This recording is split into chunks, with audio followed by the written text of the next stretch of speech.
Joseph is this young lad's name, dreaming is his claim to fame. Firstborn of his mother's womb, will save his family from certain doom. Object of his brother's wrath, favorite of his aged dad. Colored coat, gift of his pappy. His brothers think his mouth is flappy. His field of dreams was full of grain and seemed to say someday he'd reign. To Joe one day they all would bow. The folk could not imagine how. Meanwhile, the brothers take some sheep to Shechem, and Jake sends Joe to go and check 'em. To learn the welfare of his estate is nearly fatal to Joseph's fate. The brothers saw the dreamer's path and planned a way to vent their wrath. A murderous plot they did devise to use a pit for Joe's demise. But Reuben seemed to like his bud, didn't want to shed his blood. Let's just drop him in a pit, he said, and thought he'd sneak him back to Dad. And thinking that his word they'd keep, Reuben went to check the sheep. And that's when Judah took control, and he proposed that Joe be sold. How much better is the plan when laid? So there is a profit made. They looked across that burning sand and spied a Midianite caravan. Before Joe got comfy in that well, they pulled him out and made a sale. For 20 silver coins laid down, Joseph now is Egypt bound. When Reuben checked that empty pit, he ripped his coat and had a fit. The only thing that could be said to Jacob was, well, I guess Joe's dead. They hatched a plot with Joseph's coat. To save their skin, they killed a goat. They used the blood, it seems quite gory, so that Jake would buy their story. And he did. Meanwhile, Joseph has been sold once more to an Egyptian officer named Potiphar. Now the Lord made Joseph a worthy man. Every job prospers at his hand. His hard work made Potiphar glad, so he put him in charge of everything he had. So Joe's pretty comfortable, free from strife, but much desired by Potiphar's wife. She would try to gain affection. Joe would only give rejection. I will not break my master's trust to satisfy your wicked lust. From God's plan I will not stray. Better I should run away. But she grabbed his coat as he started to flee. I can't let a Jew make a fool of me. And then she built this fabrication that led to Joe's incarceration. But even though he is in jail, the Lord helps Joseph to prevail.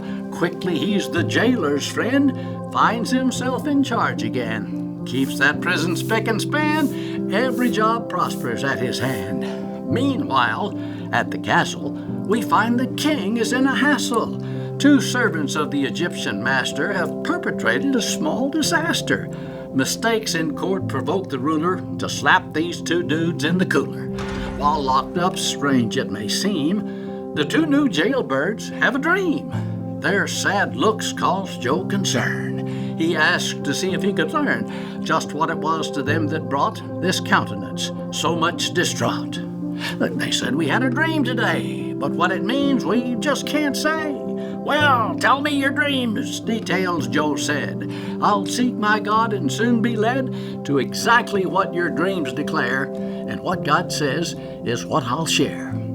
Good news, bad news was the cry.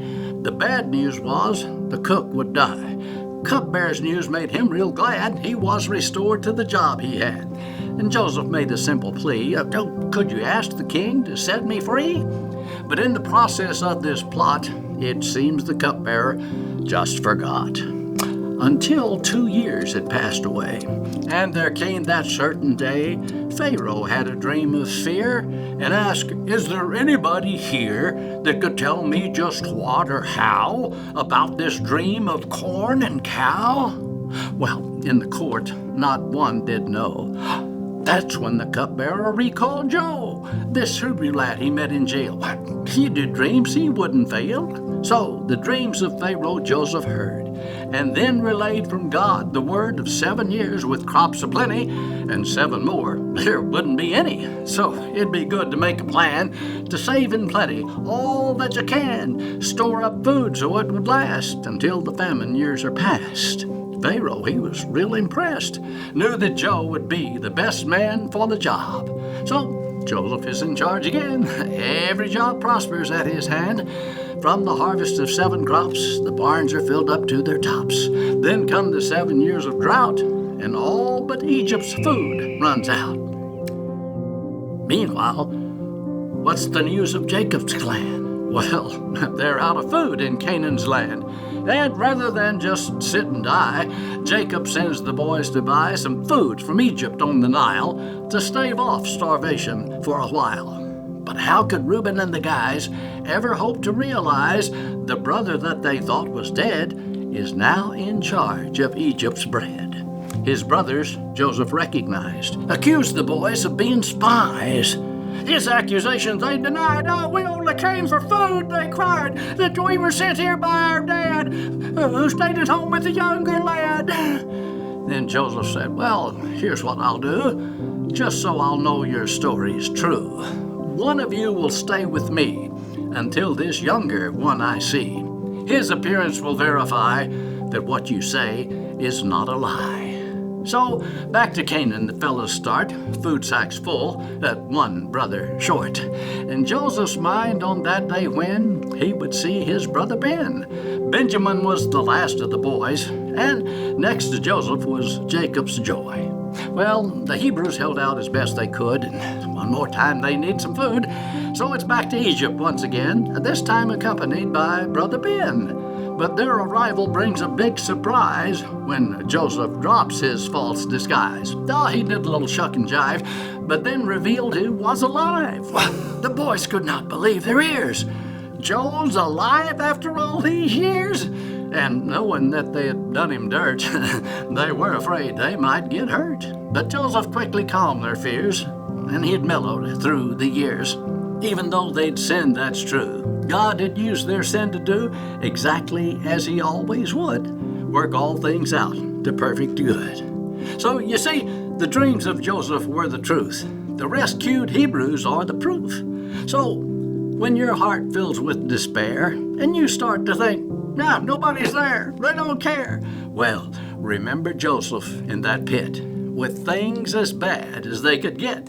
He put his trust in God Almighty, and it all worked out real sweet and tidy.